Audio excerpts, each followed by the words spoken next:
बच्चों के लिए रो रहा हूँ, तुम्हारे बच्चों के लिए रो रहा हूँ, तुम्हारे बच्चों के लिए रो रहा हूँ। आप इतना डरते क्यों यार? सेशन चल रहा है। मैंने पता लग जाएगा डरते क्यों। मैंने पहन के 2017 में उतार दी। आप अगर मर्द होते तो पहनते। नमस्ते दोस्तों, मैं खुद एक एस्पिरेंट हूँ और जूझ रही हूँ सरकार और इस सिस्टम की मनमानियों से। अभी आप एग्जाम देकर निकले हो और रास्ते में ही पता चल जाए पेपर लीक, और इतना सब होने के बाद भी दोबारा एग्जाम कंडक्ट ना हो, और हो भी तो बस एक स्पेसिफिक सेंटर की, जो अकेले ही 10-12 मिनी सेंटर्स के बराबर है। और जब पता हो कि चुनाव आने वाला है, सरकार को पैसों की बहुत जरूरत है, तो फिर वो क्या करेगी? सारे सीट बेच डालेगी अपने फायदे के लिए। तुम सड़क पे पुलिस की मार खाते रहो, कड़कती ठंड में वाटर कैनन झेलो, क्योंकि तुम किसी अमीर बाप की औलाद तो हो नहीं ना, जो तुम्हारे लिए एक सीट खरीद सके। ये पटना का सेंटर है स्वामी सीता स्वामी रिसर्च कोई सेंटर है, और यहाँ पे बीच एग्जाम में कम से कम 10 से 15 मिनट के लिए सबका समय रुक गया है। एग्जाम नहीं चल रहा था, पूरा सिस्टम लॉक हो गया था। अब हमने उनको कहा कि 24 तारीख वाला पेपर 70% 25 में सेम आ गया, तो वो कह रहे हैं तो अच्छी बात है। मैंने कैसे? और अब ये बातें सिर्फ स्टेट पीसीएस एंड एसएससी के लिए ही नहीं है, बल्कि मोस्ट ऑफ द एग्जाम्स में यही हो रहा है। पहले लगता था यूपीएससी एक सेफ ऑप्शन है, कम से कम धांधली वहाँ तो नहीं होती है, बट अब उसका भी कुछ कह नहीं सकते। ये बताइए, सरकार बदलनी पड़े सरकार बदल देंगे, लेकिन यहाँ पर बच्चों के साथ अन्याय नहीं होगा।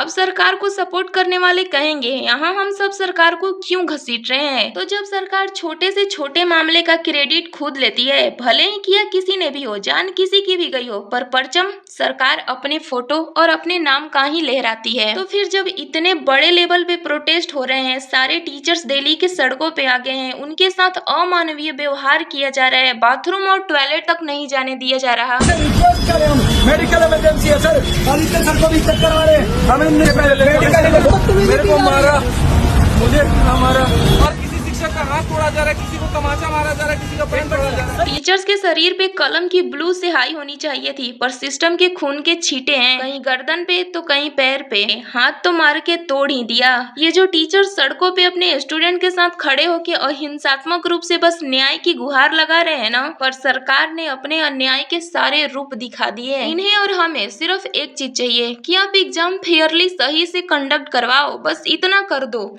पर उनसे ये भी नहीं होता, और जब नहीं हो रहा तो कह दो सरकारी नौकरी अब किसी को नहीं मिलेगी, स्पेशली गरीब लोगों को। पर तुम तो फॉर्म फिलअप के नाम पे 500 से 700 रुपए ले रहे हो, और एग्जाम्स में भी धांधली, हर बार धांधली। इसमें दिखा रहा है आरके डिजिटल सेंटर नंबर 2 और गेट नंबर 2, और ये मैंने अभी एसएससी की साइट से डाउनलोड किया है। इसमें सेंटर दिखा रहा है Pawan Ganga. On the spot centre change किया है इन लोगों ने, ऑन द स्पॉट। अब मैं वहाँ जा भी नहीं सकती हूँ इतनी दूर। यहाँ इन लड़कियों का सेंटर एग्जाम के दिन ही बदल दिया गया, वो भी इतना दूर कि अपना जान लगा के भी एग्जाम ना दे सके। इससे क्या साबित होता है? और मुझे बस ये बता दो, इंडिया आज भी क्या डेमोक्रेटिक है? और अगर है तो हम हमारे गवर्नमेंट को हमारी नीड के लिए चुनते हैं, हमारी जरूरतें पूरी करने के लिए। और प्लीज हमारी जरूरतें सिर्फ मंदिर और मस्जिद बना के धर्म का रोज नया पोस्ट डाल के नहीं पूरी हो सकती। लोगों को जॉब चाहिए जिंदगी जीने के लिए, भजन करने से पेट या हॉस्पिटल का बिल नहीं भर जाता। और मैं तो कह ही रही हूँ, और प्लीज आप सब भी कहिए कि अगर इन्हें बस पूजा पाठ धर्म यही सब करना है तो छोड़ देना अपना पोजीशन, चले जाए किसी मंदिर या गुफा में। देश का फ्यूचर क्यों बर्बाद कर रहे हैं? और ये सरकार इतनी ढीठ हो चुकी है, तुम सड़क पे चिल्लाते रहो और ये ऐसे प्रिटेंड करती है जैसे इस देश में हर तरफ शांति और अमल छाया हुआ है, जबकि ऐसा बिल्कुल नहीं है। हर तरफ शोर हाहाकार और सरकार को हाय दे रहे लोग हैं। अब सबूत देने की तो जरूरत नहीं है आई थिंक, बिकॉज साल भर में 60 से 70 प्रोटेस्ट तो हमें दिख ही जाते हैं मिनिमम। वो भी देखो, मुझे पर्टिकुलर किसी सरकार या पार्टी से प्रॉब्लम नहीं है, बस उस सिस्टम को सुधारे,